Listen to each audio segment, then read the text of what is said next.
Hello commerce graduate, welcome back to the channel guys. So in this video we are going to start with the next topic of your subject inventory management, right? Inventory management का next topic discuss करने वाले हैं, तो पहले वाले part जिसने नहीं देखे हैं प्लीज कवर कर लो. So now student we are going to start with this topic that is replenishment method. replenishment method कौन कौन से हैं हमको डिस्कस करेंगे. इन्वेंट्री को दोबारा से रिप्लेनिश करने मतलब रीफिल करने के लिए. देखो इन इन्वेंट्री मैनेजमेंट क्या होता है, देखो ऐसा तो है नहीं कि आपका बिजनेस का कभी भी स्टॉक जो है वो ख़त्म नहीं होगा, ख़त्म तो होता ही रहता है, कम हो जाता है तो हम दोबारा मंगा लेते हैं, तो हम उसको रीफिल कर लेते हैं.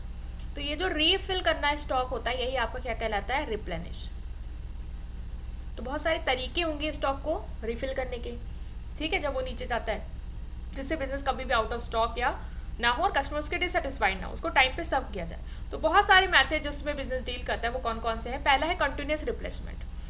कंटिन्यूस रिप्लेनिशमेंट कहता है कि fix order quantity system follow करेंगे. मतलब कि हम इसे क्यू सिस्टम भी कहते हैं. क्या कहते हैं, क्यू सिस्टम कहते हैं. और क्या कहते हैं, फिक्स्ड ऑर्डर क्वांटिटी सिस्टम कहते हैं और कॉन्टिन्यूस रिप्लेसमेंट कहते हैं. तो सारे नाम जो है वो आपको याद होने चाहिए. अब फिक्स ऑर्डर क्वांटिटी क्यों कहते हैं, क्योंकि fix quantity is order when ever inventory reach the री ऑर्डर पॉइंट. ROP मतलब कि री ऑर्डर पॉइंट हमने बना रखा है, हमारे हर चीज़ का एक री ऑर्डर पॉइंट बना रखा है कि ये वाली चीज़ जब 5 बचेंगी तो हम दोबारा ऑर्डर करेंगे, ये इसकी क्वांटिटी जब 50 बचेगी तो हम दोबारा ऑर्डर करेंगे. तो जब आपका इन्वेंट्री री ऑर्डर पॉइंट तक पहुँच जाता है तब हम एक फिक्स क्वांटिटी वो भी डिसाइड कर रखिए कि इसकी हमें जो फिक्स क्वांटिटी दोबारा से ऑर्डर करनी है वो 100 है, इसकी जो है वो 200 है, तो वो हम ऑर्डर करेंगे. उसे हम कहते हैं कॉन्टिन्यूस रिप्लेनिशमेंट. मतलब कि बार बार लगातार हमारा एक फिक्स ऑर्डर क्वांटिटी से क्या हो रहा है, चीज़ें रिप्लेनिश या रीफिल होती जा रही हैं. जैसे कि एक बुक शॉप है वो 100 कॉपीज़ रखता है पॉपुलर नॉवल की, तो री ऑर्डर पॉइंट क्या है, 20 कॉपी. मतलब जब एक पॉपुलर नॉवल 20 कॉपी बचती हैं, बस उसकी 100 में 80 बिक जाती हैं, 20 बचती हैं, तो वो दोबारा से उसको क्या करता है, ऑर्डर करता हो. कितनी ऑर्डर करता है, 80 और ऑर्डर करता है, क्योंकि उसको 100 का स्टॉक मेंटेन करके रखना है. तो ये क्या होता है, ये होता है आपका री ऑर्डर किस तरीके का, कंटिन्यूस रिप्लेनिशमेंट.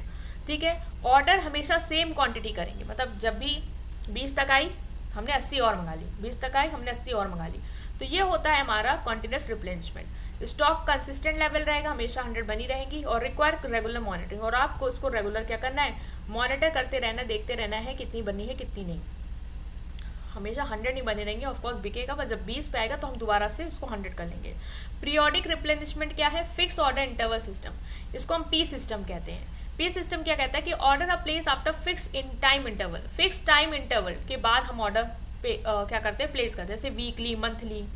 ठीक है, स्टॉक लेवल पे डिपेंड नहीं करता. वहाँ पे क्या था, री ऑर्डर पॉइंट पे आया तो हमने फिक्स क्वांटिटी ऑर्डर की.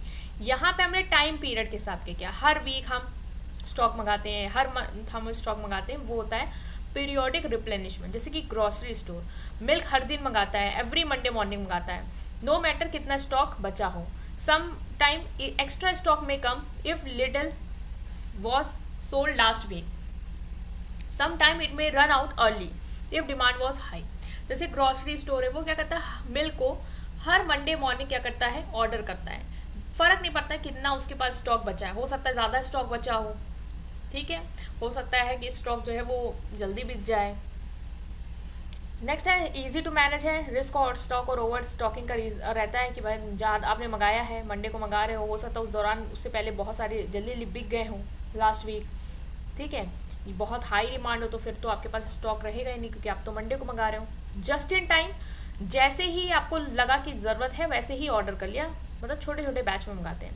इन्वेंट्री होल्डिंग कॉस्ट की जरूरत नहीं पड़ती, इन्वेंट्री होल्ड करके नहीं रखना होता, जब हमें लगा कि हाँ ज़रूरत है मंगा लिया. कार मैन्युफैक्चरर्स ऑर्डर करते हैं car seat for supply just when assembly line need them. जैसे कार मैन्युफैक्चर है वो कार की सीट तभी मंगाते हैं जब असेंबली लाइन में हमें कार की सीट को असेंबल करके लगाना है कार में, उससे पहले मंगा के वो जगह नहीं बर्बाद करते हैं. स्टोरेज कॉस्ट बच जाएगी, लेकिन हाँ रिस्की होगा, अगर सप्लायर ने डिले कर दिया तो फिर बैठे रहो, सीट के लिए मिलेगी नहीं. वेंडर मैनेज इन्वेंट्री क्या कहते हैं कि supplier itself monitor the stock refill when required. Supplier stock को देखता रहता है, मॉनिटर करता रहता है, और जैसे उसको लगता है कि हाँ ज़रूरत है उसको क्या कर देता है, रीफिल कर लेता है. बिग रिटेल चेन में हम वेंडर मैनेज इन्वेंट्री यूज़ करते हैं, जैसे कि Reliance fresh, Coca Cola suppliers, ये सब कोक की बॉटल चेक करते रहते हैं और उनको डायरेक्टली रीफिल करते रहते हैं. Lace work for retailer depend on supplier efficiency, supply की एफिशिएंसी पे डिपेंड करेगा, क्योंकि सप्लायर आएगा देखेगा कितनी कोक की बॉटल बची है और उसको लगेगा कम है तो वो दोबारा से रिफिल कर देगा, ठीक है। तो ये होती है वेंडर मैनेज करेगा आपकी इन्वेंट्री, आपको मैनेज करने की जरूरत नहीं, वो आएगा देखेगा उसको लगेगा कम है तो वो दे जाएगा। मिनिमम मैक्सिमम रिप्लेसमेंट, यहाँ पे हम स्टॉक को एक मिनिमम लेवल और मैक्सिमम लेवल मेंटेन करके रखते हैं कि मिनिमम इतना लेवल होना चाहिए मेरे स्टॉक का, अगर मेरा मिनिमम लेवल हिट कर गया तो मैं नया ऑर्डर प्लेस करूंगा मैक्सिमम अमाउंट तक। जैसे फार्मेसी है, मिनिमम 50 पैक्स ऑफ मेडिसिन उसके पास होने चाहिए और मैक्सिमम 200। तो अगर उसको लग रहा है कि स्टॉक जो है वो 50 पे आ गया है तो वो 150 और ऑर्डर कर ले, क्योंकि उसको 200 मेंटेन करके रखना है ना, मैक्स टू मैक्स 200 होने चाहिए और मिनिमम 50 होने चाहिए। अगर उसको लग रहा है कि वो 50 से जा रहा है और जा रहा है कम जा रहा है तो वो और फिर से ऑर्डर कर लेगा ताकि वो मैक्सिमम लिमिट को पहुंच जाए। 50 बची है तो 150 और ऑर्डर कर लेगा ताकि 200 जो मैक्सिमम लेवल वहाँ पे वो अचीव हो जाए, ठीक है। एक्सेस स्टोरेज की ज़रूरत नहीं है, जब लगेगा कि हाँ मिनिमम पे आ गया है तो मैक्सिमम कर लेंगे। कैलकुलेशन इंपॉर्टेंट है, आपको देखना रहेगा। ऑटोमेटिक, यहाँ पे सॉफ्टवेयर ईआरपी सिस्टम हमने लगा दिए हैं जो सेल्स को ट्रैक कर रहे हैं और ऑर्डर ऑटोमेटिकली अपने आप प्लेस करते जा रहे हैं। मतलब यहाँ पे आपको नहीं, एक ये टेक्नोलॉजी कर रही है, वो ट्रैक कर रही है कि कितना स्टॉक किसका बचा है, उसको लग रहा है कि हाँ अब ऑर्डर करना है, कम हो गया है, तो वो ऑटोमेटिकली अपना ऑर्डर भी प्लेस कर ले रही है। Amazon warehouse automatically reorder product when stock is low using AI system. जैसे Amazon वेयर हाउस है, वो दोबारा से प्रोडक्ट को रीऑर्डर कर लेता है अपने एआई सिस्टम के थ्रू जब उसको लगता है स्टॉक मेरा क्या हो गया है, लो हो गया है। एक्यूरेट है, एक्यूरेट मशीन कर रही है, एक्यूरेट कर रही होगी, लेस लोगों की ज़रूरत नहीं है आपको।